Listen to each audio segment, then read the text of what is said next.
राधे राधे बहनों, जय श्री कृष्णा। आप सभी लोगों को प्रणाम और नमस्कार। वैसे तो हम विष्णु भगवान के अनेक स्वरूपों की पूजा करते हैं, लेकिन सबसे ज़्यादा विशेष होता है एकादशी व्रत का रहना, क्योंकि ये हमें मोक्ष प्रदान करती है, सुख और वैभव प्रदान करती है। विष्णु भगवान की कृपा आपको किसी भी स्वरूप और किसी भी रूप में प्राप्त होनी चाहिए।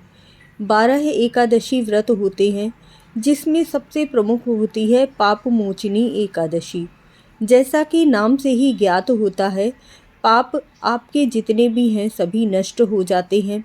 अश्वमेध यज्ञ का फल प्राप्त होता है। गौ हत्या और ब्रह्म हत्या जैसा पाप भी नष्ट हो जाता है।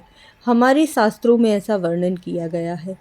जय श्री कृष्णा, जय राधे राधे। चैनल को सब्सक्राइब ज़रूर कर लीजिएगा। वीडियो आपके लिए बहुत ज़्यादा यूज़फुल है, तो वीडियो पूरी देखिएगा। आपके लिए ऐसी ही धार्मिक वीडियोस मैं लाती रहती हूँ, जिससे कि आपको इसका लाभ मिल सके। शास्त्रों में ऐसा वर्णन किया गया है कि इस पृथ्वी लोक पर जो कोई भी जन्म लेता है, उसे मृत्यु भी देखनी होती है। लेकिन जन्म लेने के साथ ही हमारे कर्म, हमारा भाग्य इतना सुंदर होना चाहिए कि हम बहुत ही सुंदर ज़िंदगी व्यतीत करने के बाद ही मोक्ष को प्राप्त हों। तो उसके लिए हमें विष्णु भगवान की और अपने लड्डू गोपाल की विशेष कृपा प्राप्त होनी चाहिए। अगर आपके घर में लड्डू गोपाल हैं, तो इस दिन आप लड्डू गोपाल की पूजा और सेवा कीजिए, आपको पूरा फल प्राप्त होगा। नहीं है तो आप विष्णु भगवान की कोई भी फोटो और प्रतिमा की पूजा करेंगे। सबसे पहले कलश की स्थापना कर लीजिए। कलश के नीचे सप्त अनाज रखिए। कलश के अंदर जल और गंगा जल भरिए। सुपारी, सिक्का, हल्दी और इलायची डाल लीजिए। आपका कलश तैयार हो जाता है। स्वास्तिक का निशान लगाइए और कलावा बांधिए। इसके बाद कलश के पास ही आपको गणेश भगवान विराजमान करने हैं, क्योंकि प्रथम पूज्य होते हैं। आप सुपारी से भी गणेश भगवान विराजमान कर सकते हैं। अब विष्णु भगवान की कोई भी फोटो या प्रतिमा रख लीजिए। फोटो के नीचे सफ़ेद तिल रखना बिल्कुल मत भूलिएगा। इस दिन चावल का प्रयोग वर्जित माना जाता है, इसीलिए सफ़ेद तिल रखिएगा। इसके बाद गंगा जल छिड़ककर शुद्धिकरण करेंगे।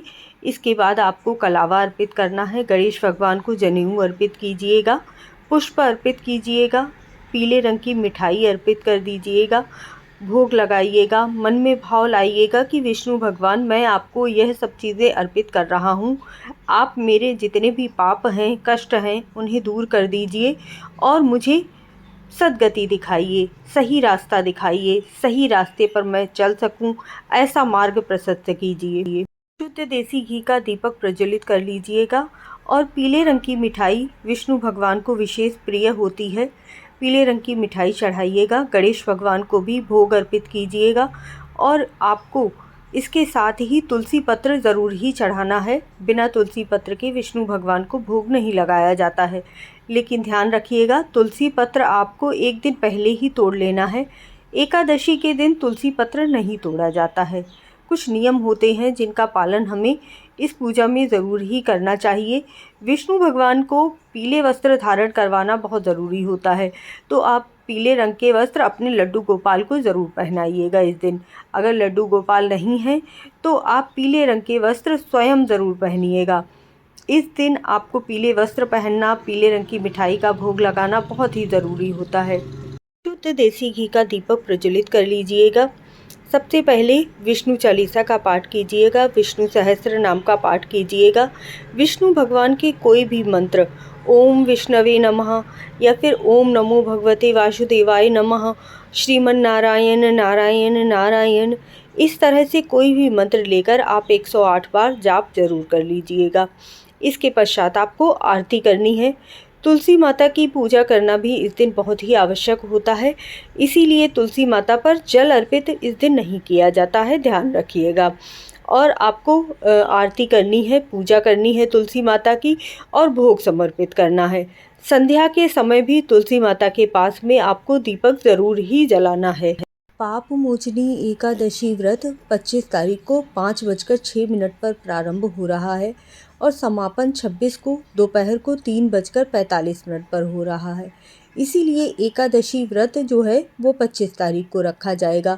पारण का समय आपका रहेगा 26 तारीख को 12 बजे के बाद का। ध्यान रखिएगा, जितना एकादशी व्रत का महत्व है उतना ही एकादशी व्रत में पारण का महत्व है।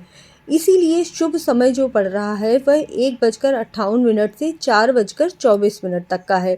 तो शुभ समय पर ही व्रत का पारण कीजिएगा। व्रत के पारण के नियम भी बहुत विशेष होते हैं। आपको कच्चा अनाज 1 कटोरी चना दाल, 1 कटोरी आटा, चावल, गुड़ और दक्षिणा ले लेना है और वह दान कर देना है किसी भी ब्राह्मण को। इसके पश्चात आपको चावल और जो तुलसी पत्र आपने अपने लड्डू गोपाल को चढ़ाया है वह तुलसी पत्र खाकर अपने व्रत का पारण करना होता है। चावल ज़रूर बनाए जाते हैं। भूल कर भी व्रत का पारण साग, बैगन, मूली, मसूर की दाल या प्याज लहसुन खाकर कभी भी नहीं करना चाहिए। जैसे आपने व्रत का संकल्प लिया है वैसे ही आपको व्रत का पारण भी संकल्प लेकर करना। अगर आपने ऐसे ही हाथ जोड़कर संकल्प ले लिया है कि विष्णु भगवान मैं आपके एकादशी व्रत का संकल्प ले रहा हूँ, आप मेरा व्रत पूर्ण कीजिएगा, तो आप ऐसे ही बोलकर अपने व्रत का पारण कर लीजिए। क्षमा याचना कर लीजिए कि आपने मेरा व्रत पूर्ण किया, जो भी गलती हुई हो, त्रुटि हुई हो उसे क्षमा कर दीजिएगा। इस तरह से आपके व्रत का पारण हो जाता है। व्रत के कुछ नियम होते हैं, उनका भी ध्यान रखिएगा। इस दिन चावल का सेवन बिल्कुल नहीं किया जाता है। अन्न का, नमक का सेवन भी वर्जित होता है। इस दिन आपको फलाहार रहकर ही व्रत करना होता है। व्रत के दिन सोना बिल्कुल ही वर्जित होता है। सुई धागा चलाना, कोई भी नुकीली वस्तु का प्रयोग करना इस दिन वर्जित माना जाता है। झाड़ू घर में नहीं लगाना चाहिए, आपके हाथ से किसी भी जीव जंतु की मृत्यु न हो जाए। किसी की बुराई करना, चुगली करना, क्रोध करना आदि सभी ये कार्य व्रत में मना किए गए हैं। इस एकादशी में विशेष रूप से तुलसी माता पर गन्ने का रस अर्पित करने से लक्ष्मी माता प्रसन्न होती हैं और आपके घर में कोई भी दुख, परेशानी, कष्ट होता है तो उसे लक्ष्मी माता हर लेती हैं। जय श्री कृष्णा, जय राधे राधे। मेरे चैनल से जुड़ने के लिए धन्यवाद। मेरी वीडियो देखने के लिए धन्यवाद। अगर वीडियो आपके लिए थोड़ी भी यूज़फुल रही हो तो चैनल को सब्सक्राइब ज़रूर कर लीजिएगा। ऐसी बहुत सारी धार्मिक वीडियोस लेकर मैं आती रहती हूँ। जय श्री कृष्णा, जय राधे राधे।